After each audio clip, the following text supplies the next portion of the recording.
দেশজুড়ে ক্রমাগত মূল্যবৃদ্ধি, ভোটের জন্য টাকা তোলাতেই নাকি হেসেলে চাপ।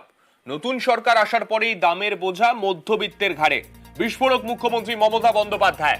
10 দিনের মধ্যে রাজ্যের দাম কমাতে নির্দেশ মমতার।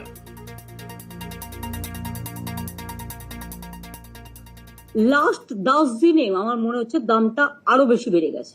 নতুন গভর্নমেন্ট ক্ষমতায় আসার পর হয়তো শেয়ার টেয়ারে টাকা তুলেছে বা পার্টি ফান্ডে টাকা দিয়েছে, কিছু একটা ব্যাপার হবে। আমি নাম করে বলছি না, বাট কিছু একটা হয়েছে যার জন্য সরাসরি মানুষের টান পড়েছে হেসেলে। উইদিন 10 ডেজ দামগুলো কমাতে হবে।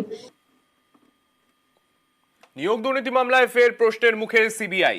তদন্ত ও চার্জ গঠন নিয়ে প্রশ্ন আদালতের। প্রশ্নের মুখে সিবিআই এর তদন্তকারী অফিসার ও আইনজীবী। প্রশ্নের মুখে এস বসু রায় সংক্রান্ত তদন্তের অগ্রগতি। 2014 সালে এস বসু রায়ের কি ভূমিকা জানতে চায় আদালত। এস বসু রায়ের অফিস থেকে বাজেয়াপ্ত বেশ কিছু নথি, সার্ভার, হার্ড ডিস্ক সহ ইলেকট্রনিক্স ডিভাইস বাজেয়াপ্ত।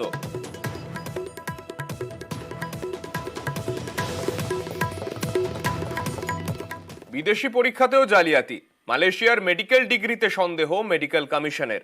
60 মাসের কোর্সে মাত্র 2.5 মাস মালয়েশিয়ায় পড়াশোনা। ভারতের পরীক্ষাতেও পাশ করে মেডিকেল ডিগ্রিধারীরা। 5 উত্তীর্ণ পরীক্ষার্থীকে সার্টিফিকেট দেয়নি কমিশন। হাইকোর্টে মামলায় ন্যাশনাল মেডিকেল কমিশনের হলফনামা তলব।